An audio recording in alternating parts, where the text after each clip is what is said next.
Calculation NEET के बच्चों के लिए हमेशा से एक सरदर्द रहा है, और अगर उसमें बात की जाए रेशियो वाले कैलकुलेशन की तो इन्हें हमेशा परेशानी होती है। तो आज मैं इस वीडियो में एक ऐसा ट्रिकी कैलकुलेशन लेकर के आया हूं जो आप अगर सीख गए तो आप अपने 10 नंबर बचा सकते हो। मैं भास्कर सर तुम्हारा सारथी आज लेकर आया हूं नीट PYQ सीरीज में 2025 से क्लास 12 के सिलेबस से ये क्वेश्चन। आज हम इस वीडियो लेक्चर में यह देखेंगे कि कैलकुलेशन कैसे ट्रिकी होता है। तुम भी मेरे साथ कैलकुलेट करना और कैलकुलेशन का आंसर लाना और मुझे कमेंट करना कि तुम्हारा कैलकुलेशन सही हुआ या नहीं तो इस चीज़ को फॉलो करना सो दैट कि तुम्हारे आने वाले एग्जाम्स में तुम इस ट्रिक को फॉलो करो और तुम्हारा 5 नंबर बच जाए। Okay, let us start. देखो क्वेश्चन क्या कहता है। क्वेश्चन हमें क्या कहता है कि the plates of a parallel plate capacitor are separated by distance d। ठीक है, मतलब हमारे पास कैपेसिटर के ये दो प्लेट्स हैं और इनके बीच का यह सेपरेशन क्या है, d है। ओके, आगे two slabs of the different dielectric constant K1 and K2 with thickness 3d/8 and d/2 respectively are inserted in the capacitor। मतलब कैपेसिटर के बीच में इनमें दो पार्टीशन कर दिया, 1, 2 और 3। पहले पार्टीशन में K1 है, दूसरे में K2 है और तीसरे में एयर है। ओके, तो इसी को हम कुछ इस तरह से ड्रॉ कर ले कि ये हमारे कैपेसिटर के दो प्लेट्स थे, इनके बीच का टोटल डिस्टेंस d था और इसको इस तरह से सेपरेट कर दिया।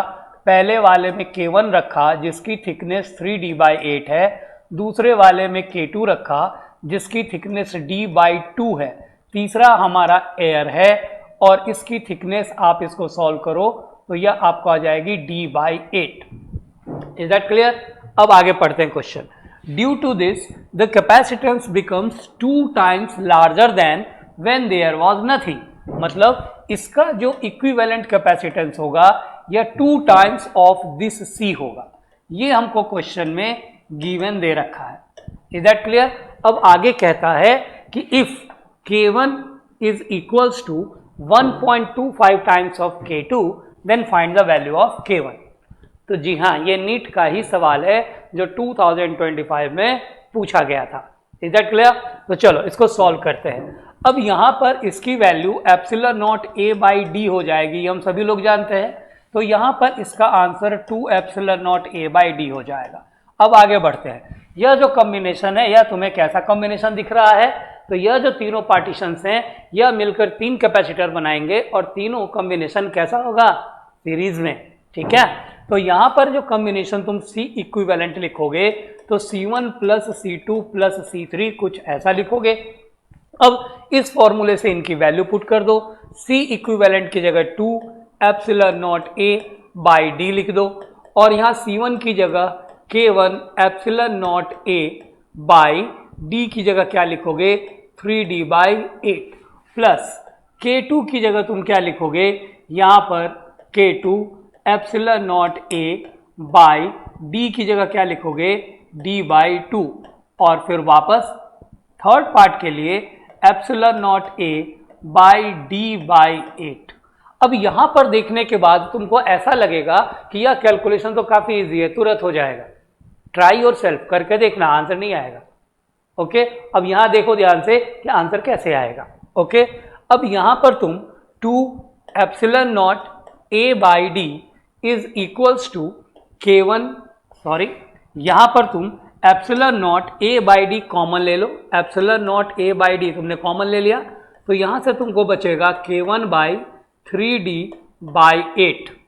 ओके, प्लस यहाँ बचेगा K2/d/2 प्लस यहाँ बचेगा 1/d/8। एग्रीड? अब ये पूरा कैंसल आउट हो जाएगा, यहाँ बचेगा 2 और इसको तुम लिखोगे K1/3d/8। ठीक है, 3/8 ओनली, d वापस ले लिया मैंने, सॉरी।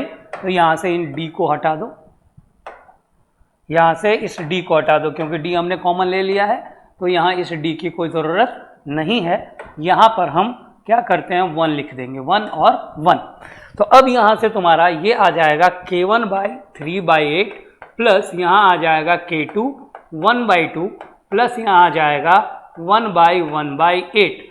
अब यहाँ देखो तुमको क्वेश्चन में K1 फाइंड करना है और K1 और K2 का रिलेशन यहाँ दे रखा है, तो तुम यहाँ से K2 इज इक्वल्स टू क्या लिख सकते हो, K2 is equals to K1/1.25 ऐसा लिखोगे और इसे तुम 100/125 भी लिख सकते हो और K1 4/5 ऐसा भी लिख सकते हो। Is that clear? अब यह वैल्यू तुम इस K2 की जगह पर पुट कर सकते हो या इसको एक स्टेप और लिख सकते हो सो दैट कि तुम्हारा कैलकुलेशन इजी हो जाए। इसको 1/3/8 K1 ऐसा लिख दो प्लस इसको 1/1/2 K2 ऐसा लिख दो और इसको प्लस 1/1/8 रहने दो। अब इस K2 की जगह तुम ये वैल्यू पुट करो तो यह कैलकुलेशन तुमको ये 2 इज इक्वल्स टू ये मिलेगा 1/3/8 K1 प्लस ये मिल जाएगा तुमको 1/1/2 K2। K2 की जगह क्या लिखना है, 4, तो 4 2 जा 8 K2 और ऊपर आ जाएगा तुम्हारा 5 और प्लस 1/1/8। क्लियर है? अब तुमको इसको क्या करना है, रेसिप्रोकल कर देना है, that is you will write 1/2, तो यह तुम्हारा हो जाएगा 3/8 K1 प्लस 5/8 K2 प्लस 1/8 और इसको कैलकुलेट करो तो यह तुम्हारा आ जाएगा 8/8 K2 प्लस 1/8 ऐसा आ जाएगा। ये 8 और ये 8 कैंसिल हो जाएगा। यहाँ तुमको मिलेगा 1/2 is equals to 1/K2 plus 1/8।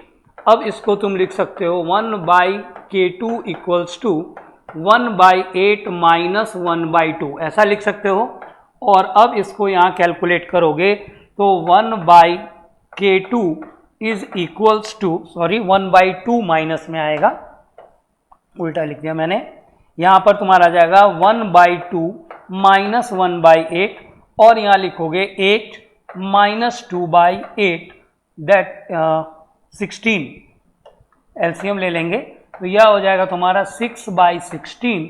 तो तुम्हारा K2 का जो वैल्यू है यहाँ से K2 इज इक्वल्स टू 16/6 और जब इसको डिवाइड करोगे तो यह होगा 2.66। ठीक है, तो देखा ये वाला अपना आंसर आया। तो देखा कैलकुलेशन का trick.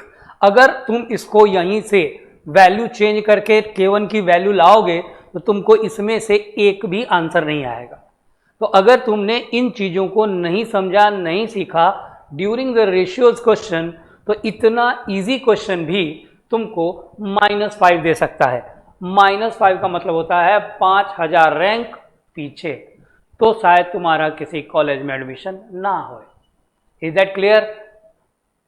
Okay, then doctors to be कहा गया है कि कर्म भूमि पर सबको श्रम करना पड़ता है, भगवान सिर्फ हाथों की लकीरें देता है, मेहनत का रंग उसमें खुद ही भरना पड़ता है। जय श्री कृष्ण।